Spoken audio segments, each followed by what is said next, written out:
Welcome you all in this amazing platform जिसका नाम है ब्लैक एंड वाइट। सर क्या कर रहे थे हम?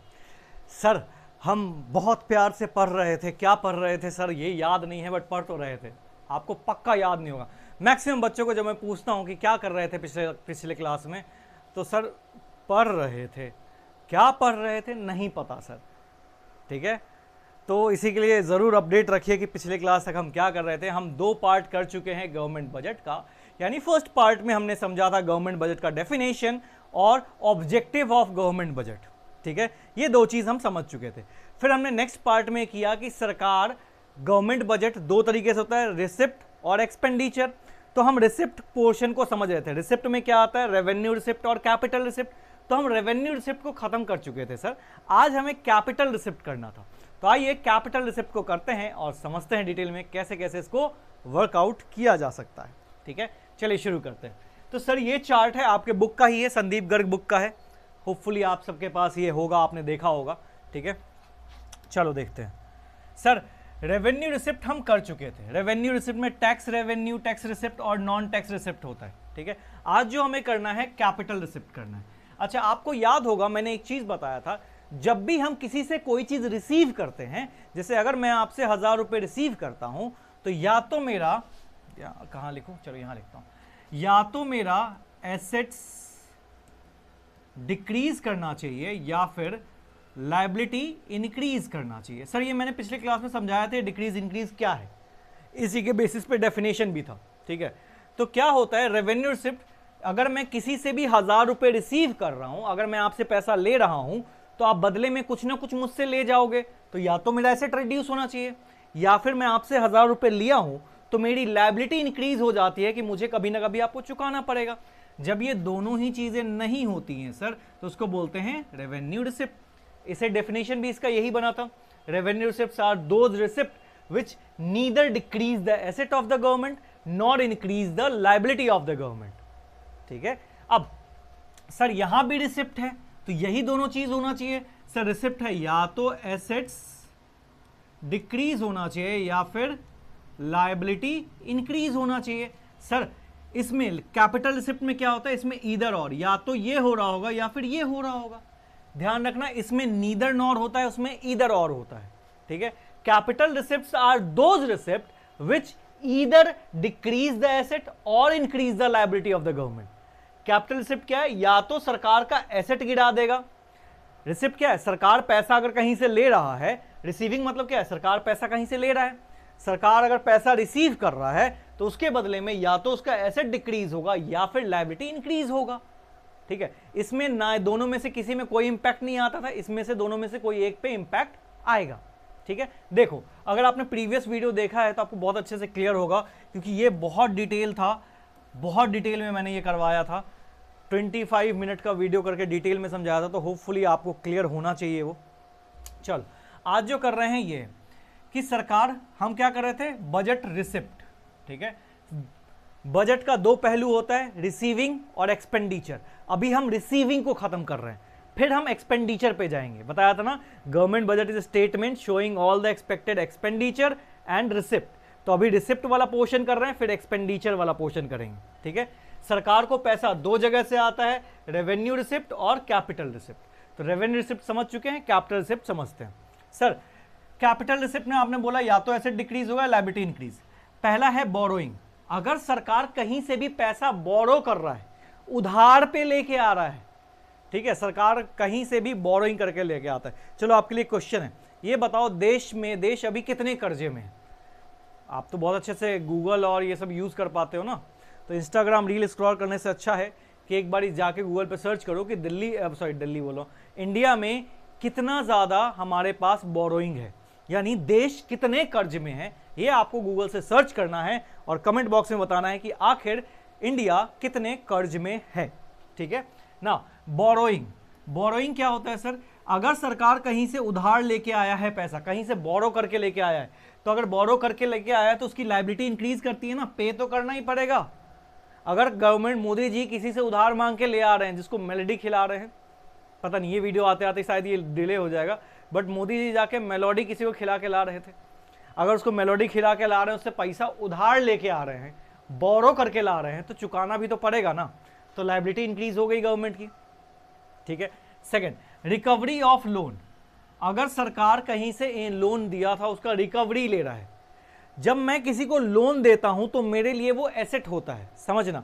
अगर मैंने आपको 5 लाख रुपए दिए हैं, ठीक है, मान लो, मैं दूंगा नहीं एक भी, ठीक है, मान लो अगर मैंने आपको 5 लाख रुपए दिए हैं तो मेरे लिए वो 5 लाख रुपए एसेट हैं, आपके लिए लायबिलिटी है, मेरे लिए एसेट है। क्यों? क्योंकि मुझे पता है वो पैसा कभी ना कभी मेरे पास आएगा वापस, ठीक है।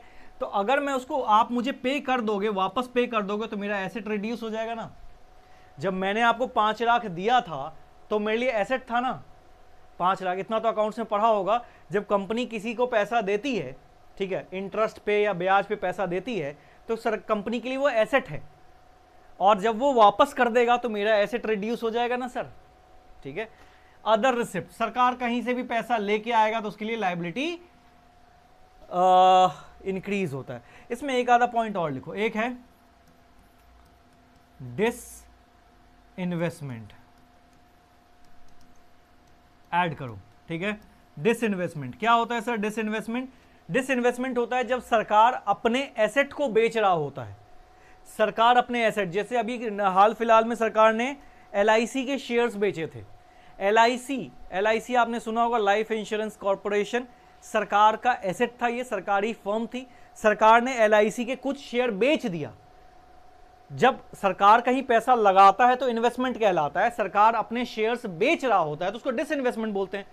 LIC 100% सरकार की थी, LIC में से कुछ शेयर उसने निकाले और बेच दिया। जब सरकार अपने एसेट को बेच रही होती है तो उसको बोलते हैं डिसइन्वेस्टमेंट। और सरकार जब एसेट बेच रही होती है तो एसेट रिड्यूस होता है ना सर। आपने सुना होगा रेलवे में भी FDI करना चाहते थे, फॉरेन डायरेक्ट इन्वेस्टमेंट। अगर रेलवे का भी कुछ शेयर बेच दे सरकार, प्राइवेट कंपनी को बेच दे, तो पैसा तो आएगा सर, रिसीविंग तो होगी, लेकिन वो रिसीविंग किस कंडीशन पे होगी कि सरकार का कुछ शेयर ले जाएगी वो, तो उसको बोलते हैं डिसइन्वेस्टमेंट। जब सरकार अपने शेयर्स को बेच रहा होता है, इक्विटी को बेच रहा होता है, तो उसको बोलते हैं डिसइन्वेस्टमेंट। जैसे मोदी जी काफी चीजें बेच चुके हैं हमारे देश की, तो जो पैसा ला रहे हैं वो डिसइन्वेस्टमेंट है, ठीक है। तो क्या है? Capital receipts are those receipt, definition जरूर लिखना। Capital receipts are those receipt which, या फिर मैं इधर लिख दूं क्या? आ जाओ, लिख ही देता हूं, आप लोग पता नहीं क्या ही लिखोगे।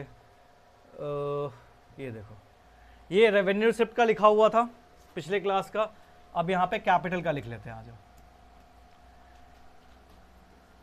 Capital receipt are those receipt which either increase क्या? increase the liability of government or either or decrease the assets of government, ठीक है। ध्यान से देखना, जब हम रेवेन्यू रिसिप्ट कर रहे थे उसमें क्या था? Neither nor. यहां क्या है सर? यहां है ईदर और, ठीक है। यहां इन दोनों में से किसी एक चीज में इंपैक्ट आता है, यहां दोनों में से किसी चीज में इंपैक्ट नहीं आता है, ठीक है सर। तो ये डेफिनेशन है, आप लिख सकते हैं इसको, पूरा डेफिनेशन के साथ लिखें, इसके नीचे पूरा चार्ट बनाना। ये पूरा माइंड मैप अगर आप बनाना सीख गए तो मज़ा ही आ जाएगा। देखो, अगर मैं माइंड मैप कैसे बना रहा था, अगर आपको याद होगा, ये देखो, गवर्नमेंट बजट के 2 हिस्से थे, रिसिप्ट और एक्सपेंडिचर। अभी हमने रिसिप्ट को ख़त्म किया है, अब हम एक्सपेंडिचर पे जाएंगे कि सरकार कहाँ कहाँ खर्च करता है, ठीक है। चलो वापस चलते हैं अपने बुक पे। आपको अगर ये बोरोइंग, रिकवरी ऑफ लोन, ये सब पढ़ना हो तो आप यहाँ से पढ़ सकते हो। मुझे कुछ खास इंपॉर्टेंट नहीं लग रहा है, मैंने कुछ जो समझाना था वो मैंने आपको समझा दिया, डायरेक्ट इनडायरेक्ट करवा दिया था मैंने। टैक्स, नॉन टैक्स रेवेन्यू वही है, tax revenue, non tax revenue अभी समझाया था हमने, टैक्स और नॉन टैक्स, ठीक है। इसको रीड जरूर करना बेटा, अच्छा है, ठीक है। फिर हम बात करते हैं कैपिटल रिसिप्ट। देखो अभी करवाया था capital receipt which either create the liability or reduce an asset, ठीक है। कोई भी एक चीज़ होना चाहिए, ये है देखो बोरोइंग्स वगैरह, बोरोइंग्स देखो, चलो रीड करते हैं, एक आधा थोड़ा थोड़ा लाइन से रीड करते हैं। हाँ, बोरोइंग क्या है? Borrowing are the fund raise by government to meet excess expenditure. Borrowing वो पैसा है जो सरकार लेके आती है अपने एक्सपेंडिचर को मीट करने के लिए। Government borrow fund from open market, कहीं से भी ले आ सकता है, आरबीआई से उठा लिया, ओपन मार्केट से उठा लिया, फॉरेन गवर्नमेंट से मांग लिया, वर्ल्ड बैंक से मांग लिया, आईएमएफ से मांग लिया, कहीं से भी बोरो करेगा तो उसको चुकाना पड़ेगा सर। अगर बोरो कर रहा है तो क्या होता है? लायबिलिटी इंक्रीज हो जाती है, इसी को बोलते हैं कैपिटल रिसिप्ट। ठीक है, अदर रिसिप्ट है। अच्छा, इसमें दिया है डिसइन्वेस्टमेंट, देखो disinvestment, disinvestment refer to the act of selling a part or the whole of share in selected public sector. जब पब्लिक सेक्टर यानी सरकारी दफ्तर का कुछ शेयर या पूरा सरकार बेचता है, उससे जो पैसा रिसीव होता है उसको बोलते हैं डिसइन्वेस्टमेंट। तो सर अगर सरकार कुछ बेचता है तो उसका एसेट्स रिड्यूस हो जाता है ना सर। ठीक है, चलो तो ये सब आप रीड कर सकते हैं, यहां से कोई खास नहीं है। रेवेन्यू रिसिप्ट और कैपिटल रिसिप्ट के बीच में फर्क है, आ जाओ थोड़ा सा रीड कर लेते हैं। Revenue receipt neither create the liability nor reduce the asset of the government. ध्यान रखना, ये इंपॉर्टेंट मार्क कर लो, आ सकता है, इसी के लिए मैंने अलग अलग डेफिनेशन लिखवाया था। नीदर नॉर, कैपिटल रिसिप्ट में क्या है? It either create the liability और रिड्यूस द एसेट। ठीक है, वहां ईदर और है, यहाँ नीदर नॉर है। They are regular and recurring in nature. अच्छा हाँ, देख लो, रेगुलर और रिकरिंग इन नेचर है। ठीक है, ये इररेगुलर और नॉन रिकरिंग है। मतलब क्या है सर?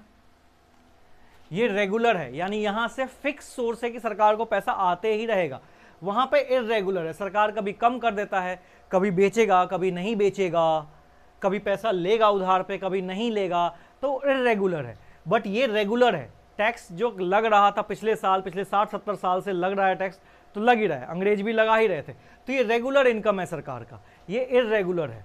लोन लेगा सरकार तो आएगा, सरकार बेचेगा, डिसइन्वेस्टमेंट करेगा तो पैसा आएगा, वरना नहीं आएगा। तो ये इररेगुलर है, ये रेगुलर है। ठीक है, there is no further obligation return of the amount. यहाँ कभी भी आपको पैसा रिटर्न करने की जरूरत नहीं पड़ती है, कोई फर्दर ऑब्लिगेशन नहीं है, आपको कभी किसी को पैसा वापस ही नहीं करना है, बस लेना है। कितनी अच्छी बात है। यहाँ पे क्या है? यहाँ पे आपको रिटर्न करना पड़ता है। There is further obligation in returning the item, मतलब पैसे को रिटर्न। अच्छा, मैं थोड़ा और जूम कर सकता हूँ क्या? देख लो, शायद अच्छा दिखे आपको। क्या है? यहाँ फर्दर ऑब्लिगेशन है कि आपको चुकाना पड़ेगा। ठीक है, फिर बात करते हैं इसका एग्जाम्पल। टैक्स, नॉन टैक्स आ जाता है यहाँ, बोरोइंग, डिसइन्वेस्टमेंट, अदर इन्वेस्टमेंट, ये सारी चीज़ें हैं। ठीक है, तो ये काफ़ी इंपॉर्टेंट रहने वाला है, इसको ज़रूर मार्क करें, इंपॉर्टेंट। ये पेपर में देखने के पूरे चांसेस है, मतलब मैं 85% श्योर हूँ कि इससे क्वेश्चन ज़रूर आएगा, चाहे पार्ट में आए चाहे फुल में आए, लेकिन आने के चांसेस अच्छे खासे हैं। तो आई विल रिक्वेस्ट यू कि ध्यान से इसको पढ़ें। ठीक है, बहुत अच्छा चैप्टर है, मज़ा आ रहा होगा, होपफुली आपको मज़ा आ रहा होगा। अगर आप पेशेंसफुली ध्यान से सुन रहे हो तो आपको ज़रूर मज़ा आ रहा होगा। ठीक है, अब चलते हैं सर, ये बात हुई सारी रिसिप्ट की। एक्सपेंडिचर को हल्का सा शुरू करते हैं, फिर अगले पार्ट में उसको देखेंगे। आ जाओ सर, अपने पेज पे चलते हैं। ठीक है सर, ये तो बात हो गई सारी रिसीविंग की। अब बात करते हैं एक्सपेंडिचर की। सरकार जब एक्सपेंडिचर करता है तो सर एक्सपेंडिचर के भी दो पार्ट होते हैं, एक्सपेंडिचर के भी दो पार्ट होते हैं। ठीक है, कौन कौन सा? जैसे यहाँ पे रेवेन्यू रिसिप्ट था, यहाँ पे हो जाता है, यहाँ लाइन खींच दे रहा हूँ, यहाँ हो जाता है रेवेन्यू एक्सपेंडिचर। जैसे वहाँ रेवेन्यू रिसिप्ट था, वहाँ यहाँ पे रेवेन्यू एक्सपेंडिचर है। यहाँ पे कैपिटल रिसिप्ट था, यहाँ पे कैपिटल एक्सपेंडिचर हो जाएगा। सर सेम है ना? क्या था? ध्यान से देखो, मैं शॉर्ट करता हूं इसको। सर रिसीविंग की बात करें, बजट दो हिस्सों में बटा हुआ है, या तो पैसा रिसीव हो रहा है या पैसा खर्चा हो रहा है।